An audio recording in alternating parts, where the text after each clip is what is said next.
Ја читаме книгата Великден и за тебе од доктор Иван Грозданов. Ова е книга која зборува за животот, смртта и потоа. За прашањето, кога ќе умре човек, ќе живее ли пак? За тоа, дали и како би можел умрен човек одново да живее? Воскресение, што е тоа? Што значи Христовото воскресение за нас денес? Твој и мој Великден. Квантна спрега и телепортација, наука и Библија.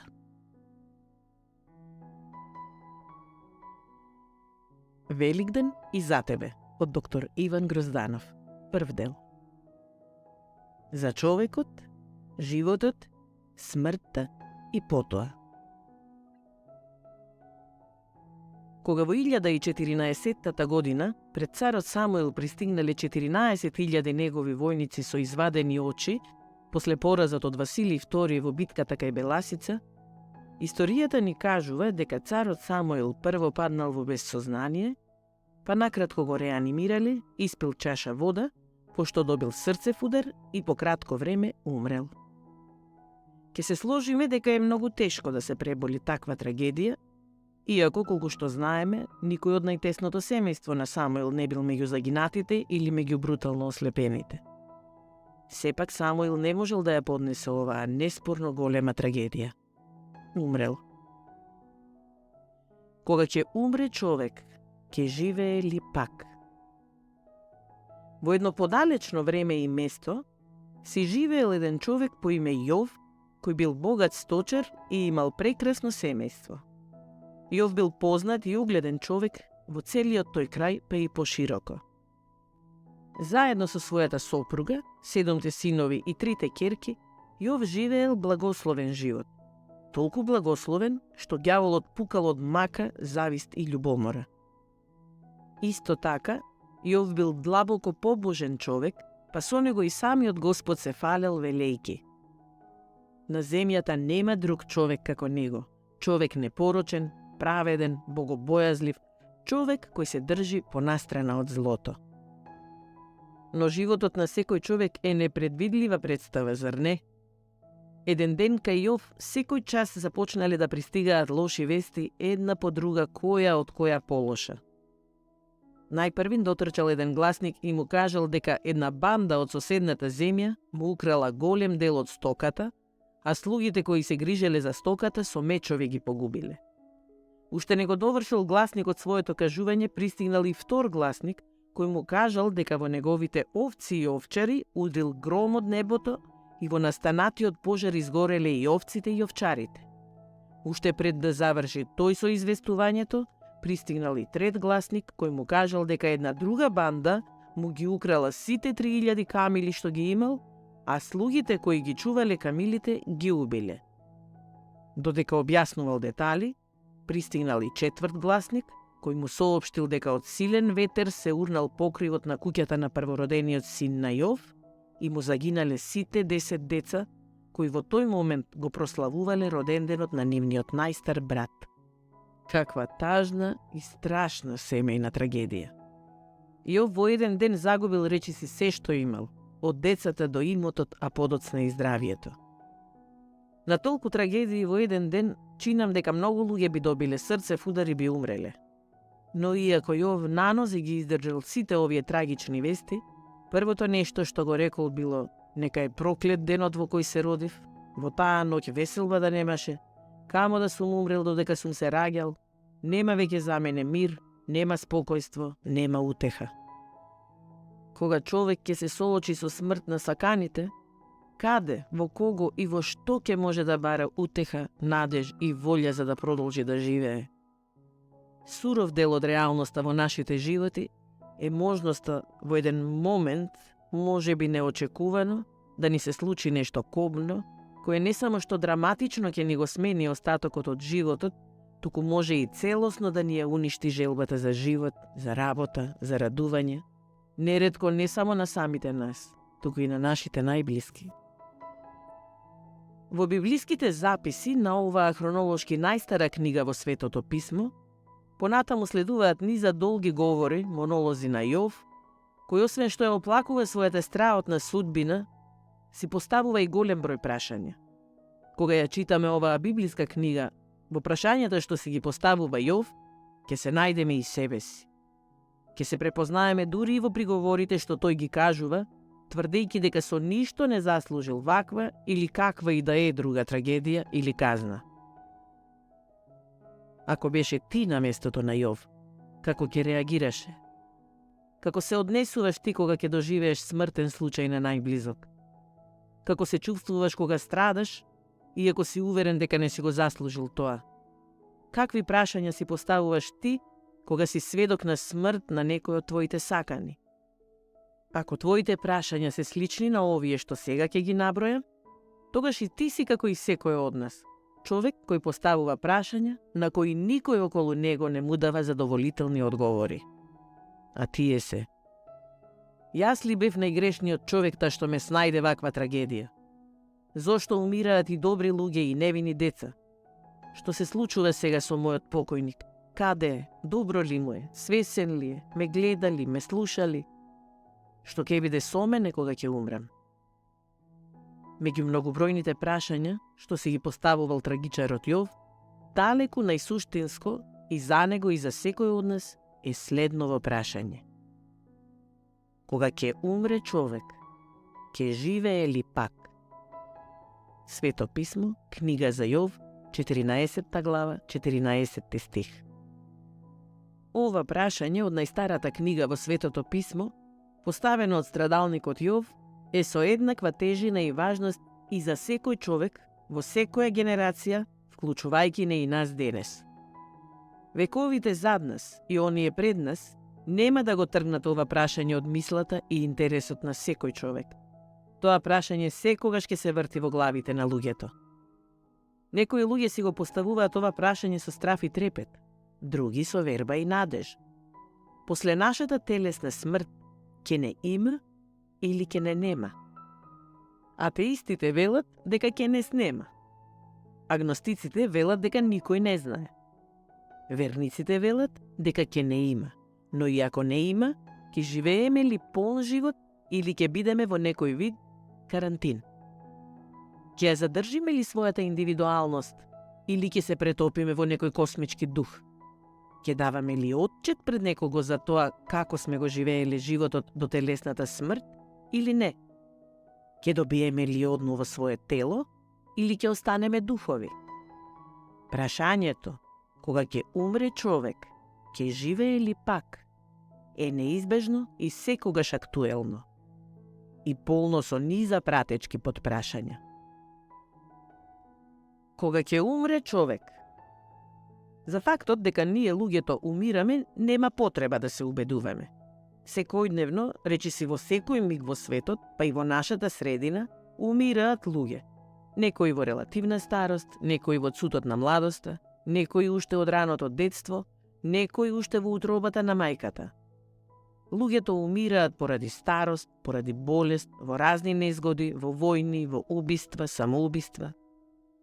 Кога е во прашање умирачката, прашањето не е дали ќе умреме, туку кога ќе умреме.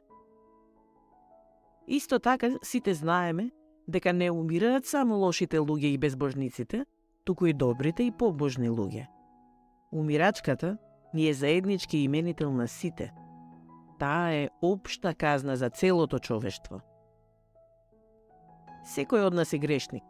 Сите ние живееме обкружени со грешници, изгора на се на проколната планета. Тоа е суровата, но неспорна вистина која сите ние ја чувствуваме и искусуваме, а објавена е и во Божјата книга Светото писмо. На луѓето им е определено еднаш да умрат. Свето писмо, послание до евреите, глава 9, стих 27. Значи, првиот дел од прашањето на Јов е речиси реторичко и не ни остава простор за различни мислења, за дебатирање, за несложување. На сите ни е јасно дека смртта не прави исклучоци. Во тоа сме целосно уверени. Но за вториот дел од прашањето на Јов, луѓето немаат единствен одговор. Кога ќе умре човек, ќе живее ли пак? Пред да пишувам за тоа, сакам најпрво да дефинирам неколку изрази кои се од клучна важност, за да се разбереме без недоречености. Појаснувањата што ќе ги искажам се од позиција на христијански верник и изведени се од Божјата книга Светото писмо. Под А. Какво суштество е човекот? Човекот е битие кое има тело, дух и душа. Телото е материјална творба, велемајсторско дело на Творецот, Господ Бог. Според тоа што Господ ни го објавил во својата книга, Светото писмо, наменета за нас луѓето, тој најпрво го создал телото.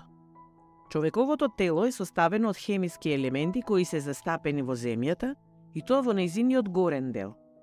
Тоа не е спорно ни за верници, ни за неверници.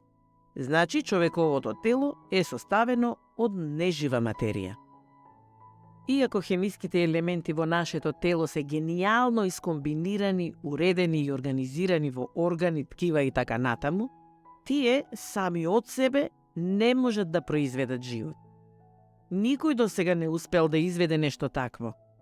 Клонирање и оживување од привремена замреност или клиничко мртвило, да, но создавање живот, атом по атом, молекула по молекула, не.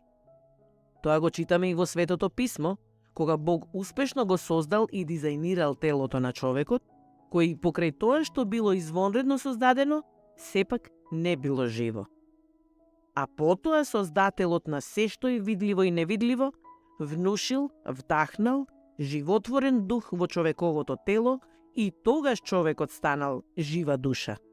Од тука следува: прво, животот на човекот не потекнува од неговото тело, туку е внесен во него однадвор, во случајов од страна на Бога. Телото е куќата, а духот во човекот, живототворниот дух, е жителот во таа куќа. Не е обратно. Запомнете, материјалното тело не може да создава животворен дух, па ни живот. Оттаму, личноста, идентитетот, совеста, самосвесноста, расудувањето и слично на секој човек е во неговиот нематеријален дел, духот, душата, а телото е носител само на основните физички карактеристики на човекот и привремено живеалиште на духот во него. Второ, животворниот дух во човекот го прави телото да биде живо и да функционира. Ако во некаков процес животворниот дух излезе од човекот, зад себе ќе остави безживотно тело. Запомнете го ова. Исто така, ако телото посуштински биде оштетено, повредено, улогата на духот во тоа тело е безпредметна, па и во тој случај духот ќе излезе од тоа тело и зад себе ќе остави безживотно тело. Но тоа ни најмалку не значи дека духот, односно идентитетот, личноста на тој човек, исто така умрел. Трето, кога животворниот дух бил вдахнат во човековото безживотно тело, човекот станал жива душа. Во најелементарното свое значење, тој израз означува живо суштество, кое сега пројавува и некои душевни особености, својствени токму за душата, на грчки психе, покрај биолошките, физиолошките и физичките функции на телото. Со тоа, финалната форма на новосоздаденото битие од страна на Бога содржи материјален дел, тело, и нематеријален дел, дух и душа. Значи, комплетниот и жив човек има тело, дух и душа. Под Б. Кога умире човекот. Кога некој човек ќе умре, народот вели испушти душа. Тоа е речиси точно. Поточно би било да се каже дека човекот што умрел го испуштил духот, а најточно духот излегол од телото. Но со оглед на фактот дека духот што Бог му го вдахнува на човекот во телото, воедно произведува и жива душа, може да се прифати и народниот израз, зашто душата е производ на духот и оди во пакет со него. Суштината на умирањето е одвојувањето на духот од телото, а заедно со духот оди и душата. Значи, при создавањето на човекот, кон безживотното тело бил додаден, вдахнат, внушен, дух од Бога, пошто човекот станал жива душа. А при умирањето се случува обратниот процес. Од живиот човек излегува духот и логично телото веќе не е жива душа, односно тоа е мртво тело, кое ние луѓето го викаме посмртни останки. И навистина се посмртни останки, зашто мртвото тело веќе не е жива душа. Ова сепак не значи дека починатиот човек умрел, односно исчезнал како личност. Умрено е само неговото тело. Починатиот човек ја испуштил душата, но таа не е мртва. Да, луѓето со материјалистички светоглед веруваат и учат дека се е материјално и дека не постојат духовни нешта. Но ако беше така, тогаш и мислата, и љубовта, и совеста, и волјата, и моралот, и побожноста, и душевната болка, и тагата, и копнежите, и носталгијата, и осаменоста ќе се мереа во килограми како што се мери се друго што е материјално. Но сите знаеме дека тоа не е така. Не се тоа продукти на мозокот, ниту на што и да е друго материјално. Мозокот е орган кој може да ги процесуира информациите, мислите, волјата, љубовта и така натаму до нашето тело. Но изворот е во духот, кој не е материјална компонента, туку духовна величина која може да функционира и со и без материјата. Затоа и својствата и личностните карактеристики на духот остануваат живи и функционални и по смртта на телото. Постоењето на личност со своји идентитетски својства не произлегува од материјата, туку е нешто надматеријално. Дури и според науката, квантната физика, еднаш создадена информација никогаш не исчезнува. Тоа важи и за информацијата што представува личност, индивидуа, а и за тоа што го нарекуваме меморија. Информацијата може привидно да исчезне, но во суштина таа е само растурена во околината и може да се реконструира, па и да се телепортира. Например, секој наш изговорен збор е информација која патува низ просторот. Со помош на нашиот мозок или погодна направа, например компјутер, таа информација може да се реконструира во звук кој ќе го чуеме. Секоја информација која еднаш е проектирана низ просторот, никогаш не исчезнува и технички може да се реконструира и по многу години и на друго место. Се смета дека дури и кај болните од Алцхаймеровата болест, кои не се сеќаваат на многу нешта, информациите кои тие лица ги имале во својата меморија пред да се разболат, се веќе емитирани во просторот, иако мозокот на пациентот не е во состојба да ги реконструира поради болеста. Технички, тие информации можат да бидат реконструирани и по долго време, а без сомнение телепортирани на друго место. Иако се смета дека информацијата човек-индивидуа е премногу сложена за да може да се изведе нејзина реконструкција откако таа информација ќе се разлее во просторот, понашки откако ќе умре, феномените на квантна реконструкција и квантна телепортација на таа информација, односно конкретен човек, оставаат можност за враќање на умреното во живот. И тоа не во вид на клонирано суштество, туку баш истото. Имено, според теоремата за неклонирање, на англиски No Cloning Theorem, докажана во 1982 година, не е можно да се дуплираат, копираат, клонираат квантни состојби какви што се личностите. Можно е личностните информации да бидат телепортирани на друго место и да бидат реконструирани, но не и копирани.